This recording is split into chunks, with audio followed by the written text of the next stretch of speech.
김문수 고용노동부 장관이 국회에서 열린 노동개혁에 대한 토론회에 참석했습니다. 김문수 화이팅! 현직 장관으로선 이례적으로 기조연설에 나섰는데 국민의힘 108명 절반이 넘는 약 60명의 의원이 토론회에 참석했습니다. 사실상 대선 출정식에 방불케 했는데 김 장관은 최근 여론조사에서 여권주자 1위를 달리고 있는 것에 대해 나라에 대한 우려가 반영된 것 같다며 몸을 낮췄습니다. 그러면서 헌법재판소를 비판했는데 과거 박근혜 전 대통령의 탄핵도 부당했다며 박 전 대통령의 국정농단까지도 감쌌습니다. 과연 올바른 판결이었습니까? 박근혜 대통령이 무슨 큰 잘못을 했나요? 국민들이 직선제를 통해서 뽑은 자기 대통령에 대한 사랑과 충성 이런 것들에 대해서 너무나 가볍게 보고 있다. 김문수 장관과 함께 여권의 유력 주자로 꼽히는 한동훈 전 대표도 2달 만에 책을 내고 활동에 나섭니다. 계엄에 반대했던 당시 상황과 윤석열 대통령 탄핵에 찬성했던 과정, 그리고 당에서 쫓겨나면서 느꼈던 소외 등이 담긴 책은 다음 주 출간될 예정인데 한 대표는 책 출간과 함께 북 콘서트를 열 것으로 알려졌습니다. 안철수 의원은 거론되는 여권 주자 중 현역 의원은 자신뿐이다. 조기 대선 플랜 B를 준비하고 있다며 대권 행보를 공식화했습니다. 인수위원장을 하면서 맞아요. 모든 부처로부터 후보들 중에 유일하게 국정 전반에 대해서 보고를 받고 인수 보고서를 작성한 사람입니다. 지난주 국회 토론회에 참석하며 먼저 세를 과시했던 오세훈 서울시장은 이번엔 시의회에서 시정과 상관없는 헌재 비판으로 존재감을 드러냈습니다. 헌법재판소에 결정을 해야 되는 분이 특정 정치 성향인 걸 굳이 숨기지 않고 처신하는 거에 대해서는 어떻게 생각하십니까? 홍준표 대구시장도 서울 여의도를 찾아 국회 출입기자들과 오찬 간담회를 갖고 언론과 접촉면을 넓히고 나섰습니다. MBC 뉴스 지은수입니다. 교육, 사회, 문화 분야 국회 대정부 질문에 나온 김문수 고용노동부 장관. 윤석열 대통령이 내란수계라는 말에 동의할 수 없다며 두둔부터 했습니다. 계엄은 내란과 같은 것이다라는 이런 정의에 대해서는 동의할 수가 없습니다. 야당 질의도 노동부 장관 김문수보다 정치인 김문수의 자질을 캐묻는 데 쏠렸습니다. 보수냐, 극우냐를 묻는 질문에 김 장관은 자신은 전광훈 목사와 같은 자유민주주의 수호자라고 했습니다. 보수 정치인이십니까? 극우 정치인이십니까? 저는 자유민주 정치인입니다. 정광훈, 김문수 이런 분들은 다 자유민주주의 수호자들입니까? 그렇습니다.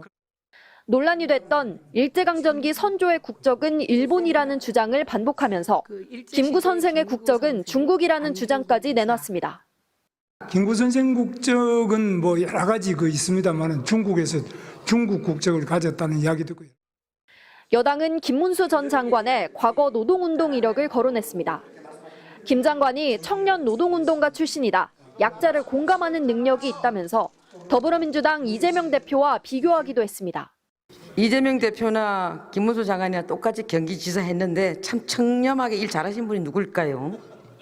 여권은 조기 대선 가능성에 선을 긋고 있지만 최근 각종 여론조사에서 여권 선두를 달리는 김 장관을 두고 여야는 벌써부터 미묘한 신경전을 벌였습니다. MBC 뉴스 김정우입니다. 장관님, 각종 여론조사에서 장관님이 법여권에서 가장 좀 지지율이 높게 나오고 있는데 그 이유 뭐라고 보실까요? 저도 모르겠습니다. 좀 어떻게 생각하세요? 그러니까 국민들이 이제 좀 답답하겠죠, 그죠? 답답하시니까 아마 그렇게 응답을 하시는 것 같아요. 근데 지지자들 좀 기대감이 커지고 있는데 혹시 조기 대선 출마 검토하시거나 그러실까요? 전혀 검토하거나 생각한 건 없고요. 지금 이제 탄핵에 대한 지금 재판도 진행되고 있고 대통령에 대한 또 계엄에 관련된 수사도 계속하고 있고 재판이 진행되잖아요. 그렇기 때문에 현재는 조기 대선 요인이 있는지 없는지 가능성으로서는 존재하겠지만 현실적으로는 아직 단정할 수 없지, 그죠? 그럼 탄핵 소추안이 헌법재판소에서 기각돼야 된다고 생각하세요? 그거는 저로서야 당연히 그렇게 생각하죠. 왜냐하면 우리 대한민국의 대통령이 앞으로 계속 이렇게 다 탄핵되고 다 이렇게 불행한 역사를 계속 막 겪어 나가는 것은 국민 누구도 원하지 않을 거로 봅니다. 혹시 헌재에 그런 편향성 문제가 좀 있다고 보실까요? 현재 무슨 네, 헌법재판관들 지금 뭐 구성이나 그런 부분에 있어서 뭐 편향성 논란이 좀 일고 있는데 이 부분 어떻게 보실까요? 뭐 그 부분은 뭐 제가 답할 문제는 아닌 것 같은데요. 그렇죠. 혹시 뭐 국무위원으로서 대통령 면회 가실 계획 있으실까요? 지금 뭐 그런 계획은 없습니다만은 모르겠습니다. 앞으로 이제 저는 뭐 곧 석방되셨으면 좋겠는데 뭐 제가 언제 석방되는지 이런 거는 결정권이 없고 그죠. 그럼 탄핵소추안이 기각돼야 된다고 말씀하셨는데 그 네. 대통령의 계엄은 정당했다고 보시는 거예요? 저는 뭐 계엄이 정당 여부를 떠나서 대통령으로서는 계엄으로 인하여 굉장히 모든 것을 다 잃어버리고 감옥에 갇혀 계시잖아요. 그 자체가 과연 그렇게 해야 되느냐 하는 부분에 대해서는 저는 만약 제가 국무회의에 참석했으면 저는 강력하게 반대를 했을 겁니다.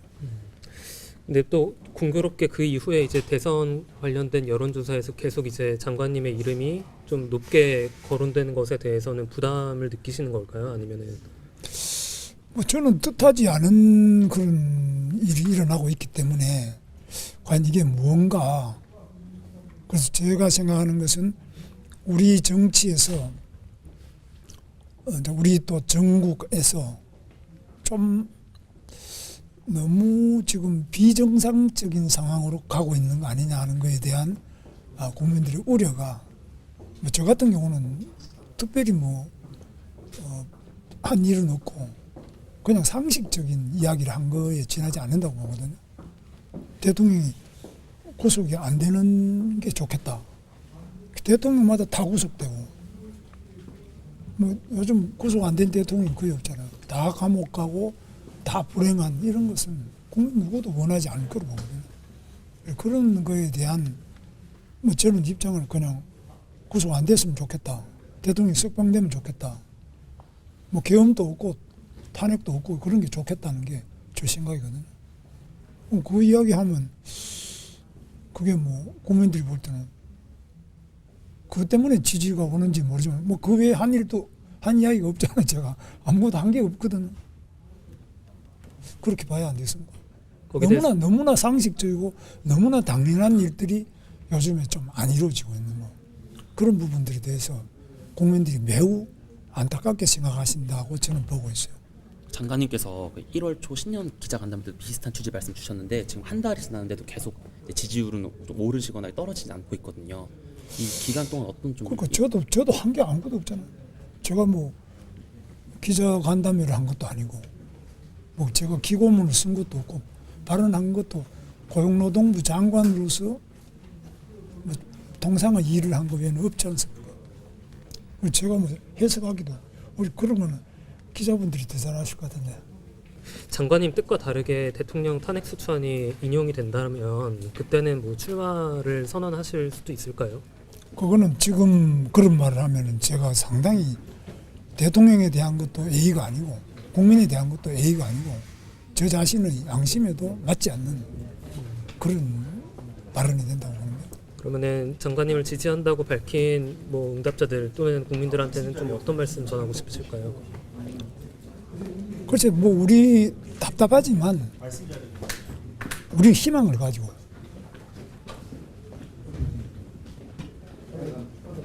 우리 국민들은 그보다 더 답답하고 더 정말 처참한 그 역사를 헤쳐나왔잖아요.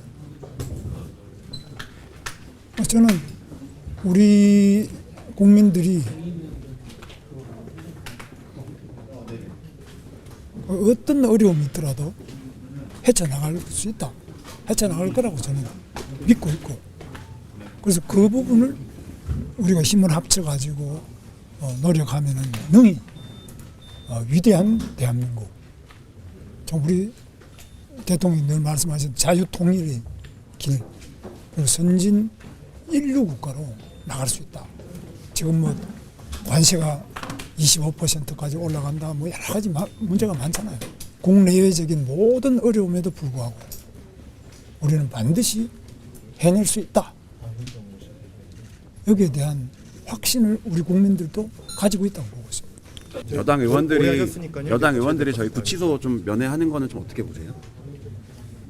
글쎄, 저도 감옥에 많이 살아본 사람인데 또 민주당 국회의원들이야말로 감옥 갔다 온 분이 많잖아요.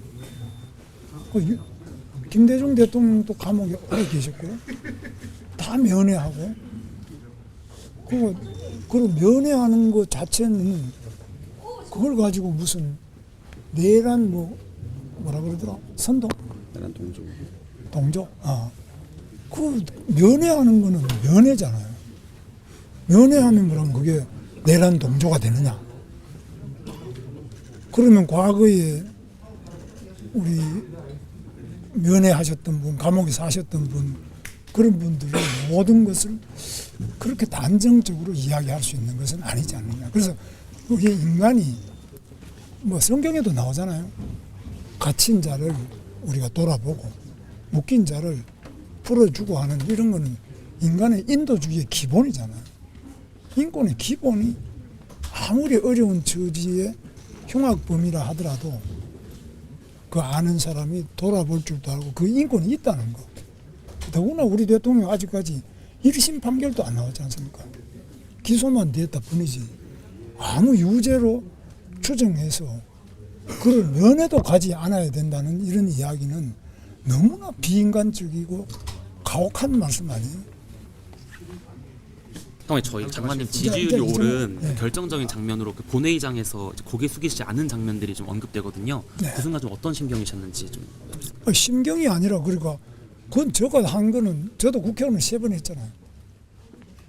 그렇게 총리를 발언 때 모셔다가 질의하는 것은 그거는 국회의원의 권리죠. 그러나 자리에 앉아있는 국무위원을 전원이 일어서가지고 무조건 사과하라, 절을 하라고 강요하는 거 그거는 국회의원의 권한을 넘는, 검도를 넘는 직권남용이라고 저는 생각합니다. 됐었죠? 장관님 그리고